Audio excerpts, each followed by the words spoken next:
et l'intérêt de l'échographie. Donc c'est la transition pour notre prochain topo qui va être réalisé par Philippe Etron, qui nous parle de l'échographie. Merci beaucoup. Je remercie Dr Charousset de m'avoir invité. C'est pas très loin, Bruxelles, pour venir ici. Donc je vais vous présenter une étude qu'on a faite en 2 ans environ sur les tendinopathies chroniques. Donc nos sujets ne sont pas des sportifs de haut niveau, c'est des gens comme vous et moi.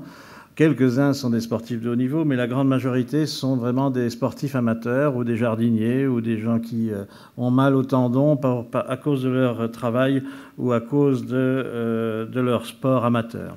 Donc effectivement, un tendon normal, c'est extrêmement dense. Ce sont des fibres, des ténocytes et des fibres de collagène qui sont extrêmement denses. Et un tendon anormal, c'est un tendon avec des trous, un tendon dégénéré avec des micro-vaisseaux que vous voyez ici qui se forment à l'intérieur du tendon et qui vont expliquer l'hyperactivité au Doppler couleur. Donc c'est vraiment pas une maladie inflammatoire intratendineuse, c'est une maladie dégénérative. Alors nous employons l'injection de PRP pour des tendinopathies rebelles au traitement kinésithérapique par la méthode de Stanish, les contractions excentriques. Nous n'ajoutons pas systématiquement le shockwave thérapie, donc les ondes de choc.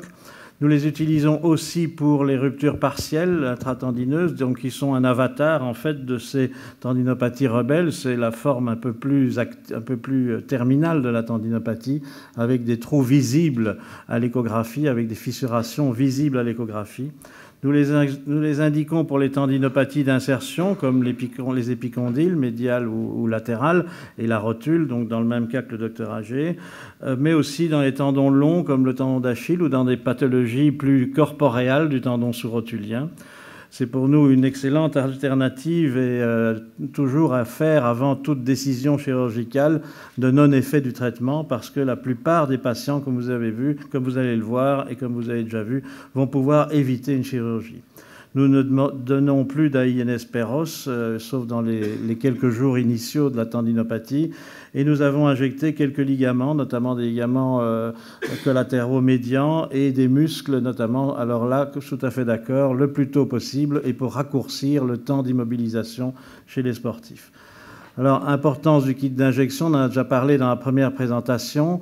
Nous, pour des raisons médico-légales en Belgique qui sont peut-être un peu moins denses et moins fournies qu'en France, puisqu'on n'a pas eu de même problème d'injection, mais c'est du sang autologue, donc normalement, ça ne doit pas poser de problème éthique.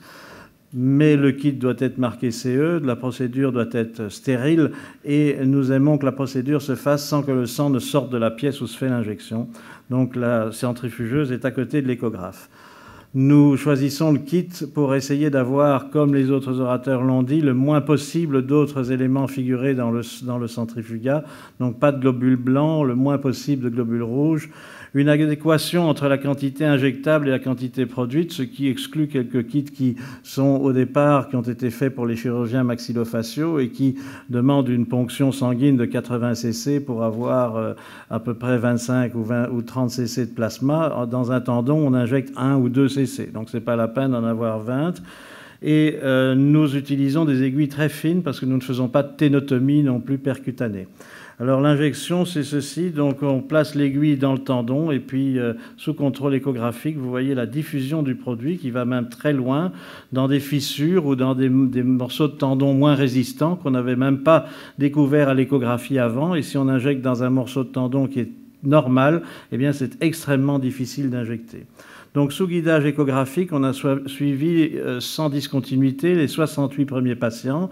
Donc, il n'y a pas eu d'exclusion, ni à cause d'un grade plus léger, ni à cause d'une venue plus précoce.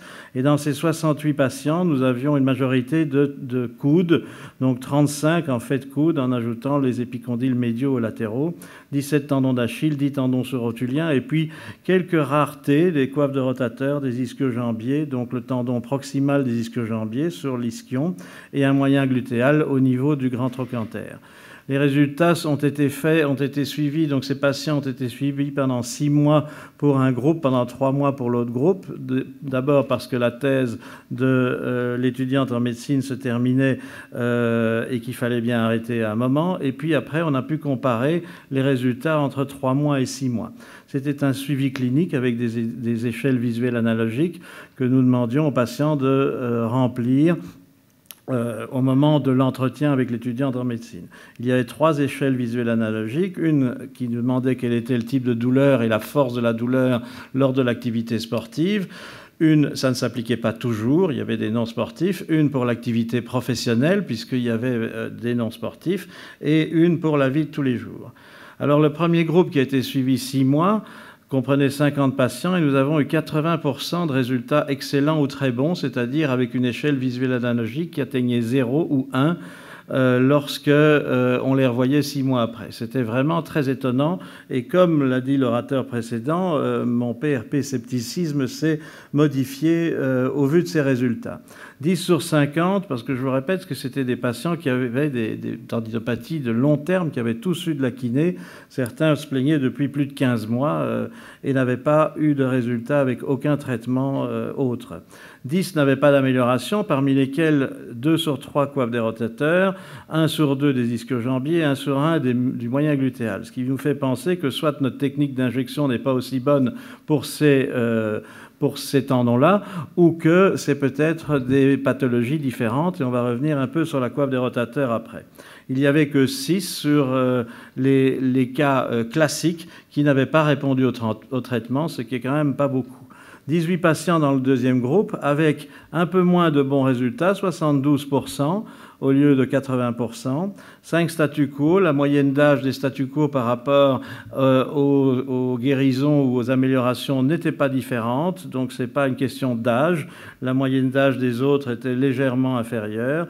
Les statu quo étaient à peu près les mêmes, que ce soit des tendons communs des extenseurs, des Achilles, des rotuliens. Vous avez les mêmes chez les autres, donc ce n'est pas une question de type de site d'injection non plus. Donc c'est peut-être une question de temps. Donc, remarque sur les résultats, les indications les peu classiques sont les plus mauvaises, chez nous en tout cas. Les lésions de la coiffe des rotateurs, je pense que la raison principale, c'est que la lésion est très souvent sous-évaluée à l'échographie et même à l'IRM parfois, et que donc ce qu'on croit injecter en intratendineux fuse soit dans la bourse aux acromiodeltoïdiennes, pour une rupture superficielle, soit dans l'articulation scapulo-humérale pour une lésion profonde ou une lésion transfixiante. Et que donc nos 2 CC de PRP se diluent dans l'articulation ou dans la bourse, ce qui ne marche pas. Donc, intérêt de faire un vrai diagnostic certain de rupture intratendineuse avant de traiter une coiffe des rotateurs, sinon ça ne marchera pas. Les améliorations ne sont pas limitées dans le moyen terme, comme les corticoïdes par exemple. Le pic de guérison, donc chez nous, se situe plutôt entre 3 et 4 mois et est meilleur à 6 mois qu'à 3 mois. Je répète que ce ne sont pas des patients qui sont tenus, comme on l'a dit tout à l'heure, à faire de la compétition de haut niveau. Ce sont des patients qui ont des accidents de travail, ce sont des patients qui sont plutôt plus plaignant qu'un compétiteur de haut niveau, et je pense que ça peut expliquer la relative longueur de la réponse au traitement. Alors, remarque, c'est un traitement qui en Belgique est assez cher, hein, la plus grande partie est le kit d'injection. Là, il y a une douleur, effectivement, comme l'a dit le docteur Agé, pendant 2-3 jours. Le traitement autorisé est un traitement par glace ou antidouleur, pas d'anti-inflammatoires, qui peuvent altérer la prolifération cellulaire et la réponse au PRP. Nous permettons une reprise de l'activité professionnelle à 1 semaine, une reprise du sport à 3 semaines. Et souvent, ils disent qu'ils ont repris le sport un peu plus tard que 3 semaines, donc plutôt aux environs de la 6e semaine.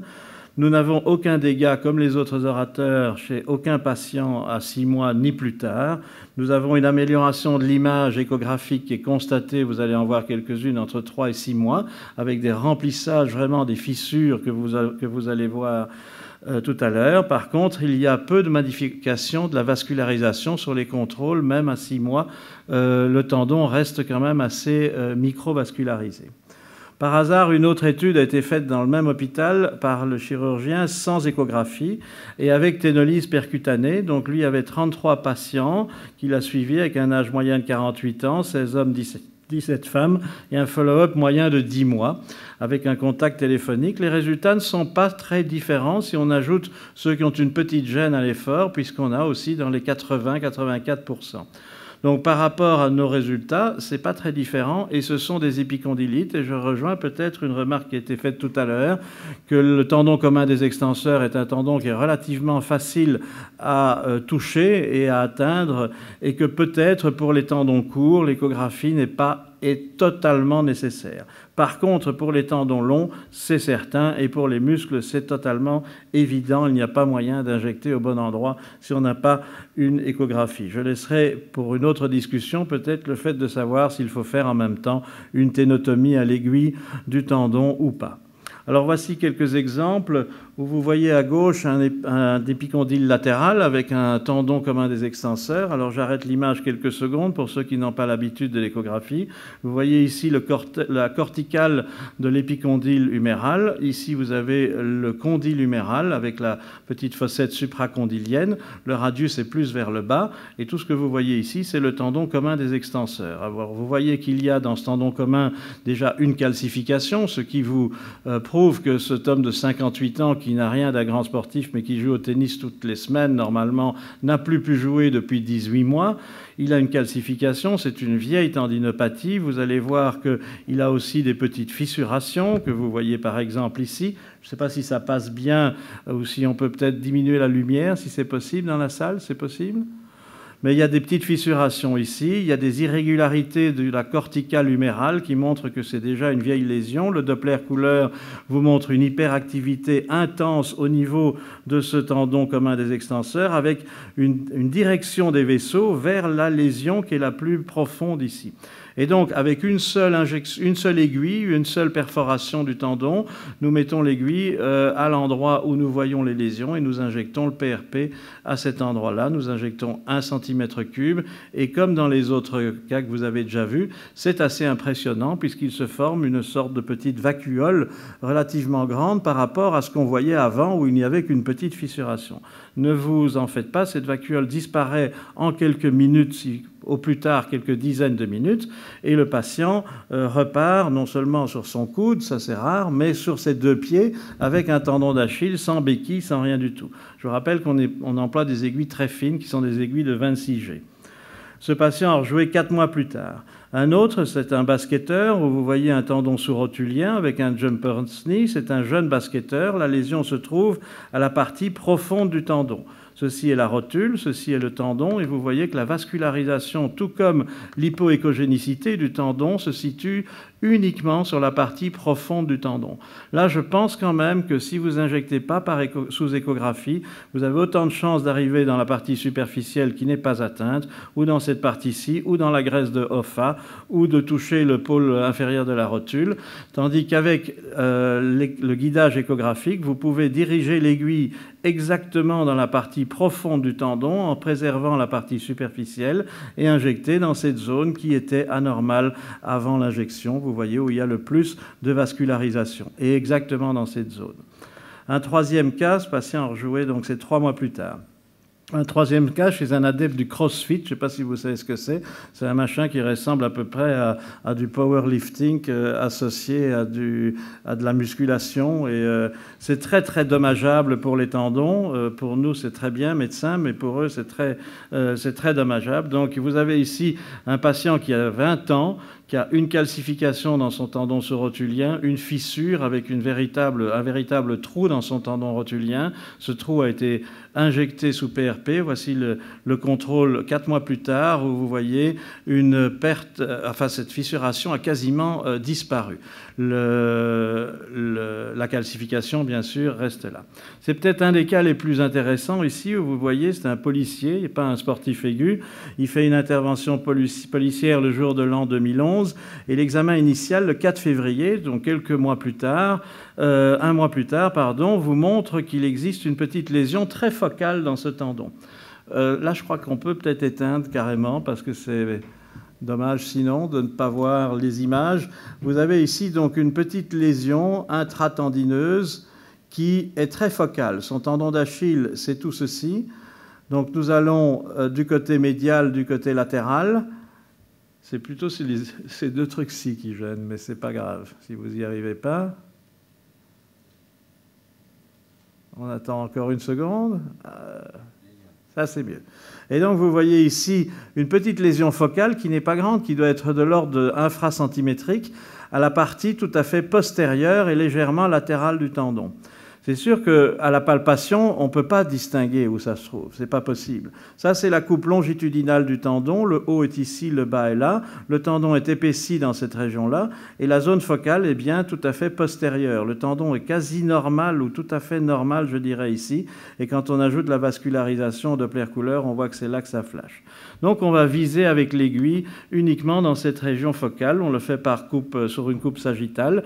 Et l'aiguille va se mettre dans cette partie postérieure. Et l'injection va se faire, comme vous le voyez, dans cette partie postérieure. Ce qui est très intéressant, c'est de voir que le tendon d'Achille est fait de deux tendons différents. Comme vous le savez, il y a deux aponévroses, certainement, au tendon d'Achille, la médiale et la latérale, et elles tournent un peu comme une hélice. Et vous avez vu que l'injection qu'on a faite, je vais la refaire, l'injection ne va absolument pas entrer dans la partie antérieure du tendon qui n'était pas atteinte.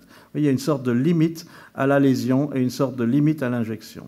Après, ce patient, revient 7 semaines plus tard, et voici la coupe transversale du tendon que vous allez comparer avec celle-ci, et la coupe sagittale que vous allez comparer avec celle-ci. Sur la coupe transversale, donc regardez dans cette région-ci, c'est vrai qu'on peut dire qu'il existe encore un petit quelque chose. Vous voyez, dans une seconde, voilà. Il y a encore une petite zone, un tout petit peu noire, un peu triangulaire, mais rien à voir, et les conditions d'examen sont les mêmes, rien à voir avec ce qu'il y avait avant. Donc il semble vraiment qu'il y ait une recolonisation qui est rapide. 7 semaines, c'est assez court pour une recolonisation tendineuse. On peut s'attendre à ce que ça recolonise en 5 mois, 6 mois, mais en 7 semaines, c'est quand même court. Et même chose au niveau de la lésion en vue sagittale. Vous voyez, il n'y a plus du tout cette zone un peu noire que l'on voyait ici et où il n'y avait plus de fibres tendineuses. Et ce patient, depuis, m'apporte tous les ans, au jour de l'an, des pralines, comme on dit en Belgique, et vous dites des chocolats. Voilà, je vous remercie pour l'attention.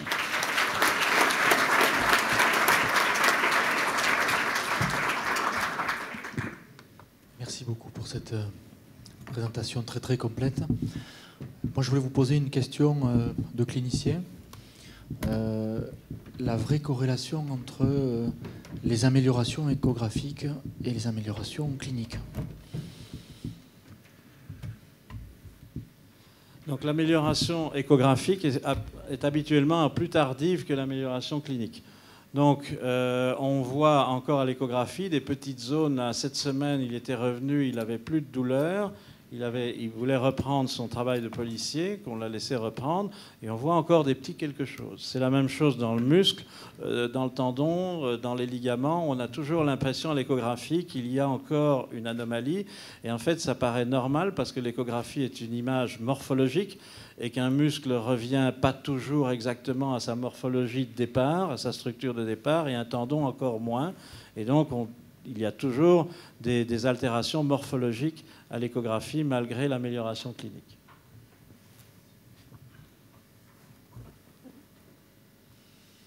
Une question en bas là.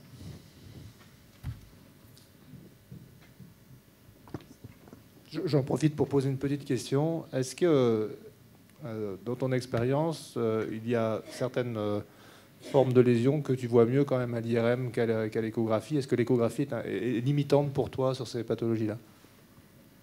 Alors, les lésions qu'on voit nettement mieux à l'IRM qu'à l'échographie, c'est les lésions musculaires.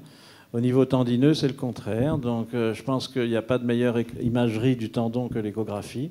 Mais dans le muscle, au départ, j'avais écrit pas mal d'articles sur le grading des lésions musculaires en échographie. Et maintenant, on écrit les mêmes avec le grading en IRM.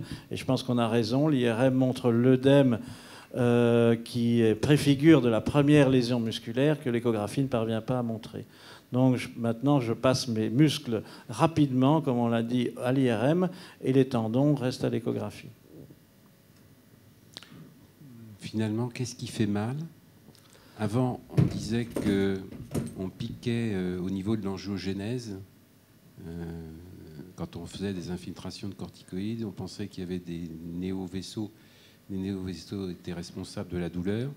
Puis on s'est aperçu qu'il y avait des petits filets nerveux autour de ces vaisseaux qui pouvaient être responsables de ça. Pourquoi ça fait mal? Pourquoi les PRP agissent sur la douleur et par quel mécanisme? C'est une question existentielle. Qu'est-ce qui fait mal? Je n'en sais rien. Ce qui fait mal au tendon, à la tendinopathie, je n'en sais rien. C'est probablement, effectivement, cette néo-angiogénèse qui est nécessaire pour la réparation tendineuse, mais qui s'accompagne soit de néo-neurogénèse, soit qu'il y a dans les vasa vasorum de ces petites artères des petites terminaisons nerveuses qui suffisent peut-être à faire mal. Mais ce que je dois dire, c'est que j'ai vu donc des patients qui avaient encore une néo-angiogénèse à l'échographie 6 mois plus tard et qui étaient cliniquement guéris. Donc, et tout échographiste sait que on dit habituellement que quand on voit des vaisseaux dans les tendons, c'est douloureux, mais on en a tous vu où on voit des vaisseaux dans les tendons qui ne sont pas douloureux. Donc je ne sais pas ce qui fait mal à une tendinopathie. Je ne suis pas sûr que la néo-angiogénèse explique tout. En ce qui concerne l'injection de PRP, donc, la douleur immédiate, c'est la pression. Donc c'est ça qui fait mal, ça c'est sûr. Et pourquoi ils n'ont plus mal après? Même réponse. Moi, j'ai pas de réponse à ça. Ils sont guéris et l'image n'est pas toujours normale après. Et un petit complément, justement, il y a une discordance. Toi, tu as encore beaucoup d'angiogénèse après, tandis que dans l'exposé sur le tendon rotulien, on voit en 3 semaines une disparition de l'angiogénèse presque complète. Une explication? Moi, je suis incapable de répondre à cette question. Là, on a une expérience clinique, mais malheureusement, on ne peut pas tout expliquer. On a beaucoup étudié il y a quelques années sur l'angiogénèse. Il y a une angiogénèse inflammatoire, même si ce n'est pas un phénomène inflammatoire au niveau de la tendinite, mais il y a une angiogénèse inflammatoire qui aboutit qui échoue la guérison du tendon. Bon. Cette angiogénèse dépend de l'oxyde nitrique et du facteur de croissance vasculaire endothéliale. Il y a une augmentation de l'adhérence des granulocytes aux cellules endothéliales et ces vaisseaux qui se forment s'accompagnent de filets nerveux qui font mal. Ça, c'est une théorie avec la substance P et tout ça qui est très à la mode. Quand on ajoute des facteurs de croissance, il y a surtout le facteur hépatocytique qui module cette angiogénèse. Il y a une diminution de l'adhérence des granulocytes aux cellules endothéliales. On parle d'une angiogénèse réparatrice. Et cette deuxième angiogénèse, elle augmente beaucoup au début et puis elle diminue. Quand il y a une guérison du tendon, la néoangiogénèse qui était auparavant disparaît aussi. Et pendant 6 semaines, on voit une néoangiogénèse induite par les facteurs de croissance. Elle va disparaître petit à petit. Si on fait des échos au bout de 6 mois comme ça, on voit beaucoup moins d'angiogénèse. À 6 mois, oui, ça j'ai marqué. À 6 mois, on voit moins d'angiogénèse. À 3 mois, c'est à peu près la même chose. Et une dernière question, l'injection est longitudinale à chaque fois, j'ai vu? Oui, toujours longitudinale, oui. Toujours longitudinale, et ça permet, je pense, au PRP de vraiment disséquer les fissures et d'aller loin. On injecte donc un cc et demi avec une seringue à piston assez fine. Si vous employez ça, c'est un truc qu'on a découvert. Si vous employez une grosse seringue avec une fine aiguille, vous ne savez pas injecter. Donc toujours une fine seringue, très fine seringue, fine aiguille. On fait un point, oui.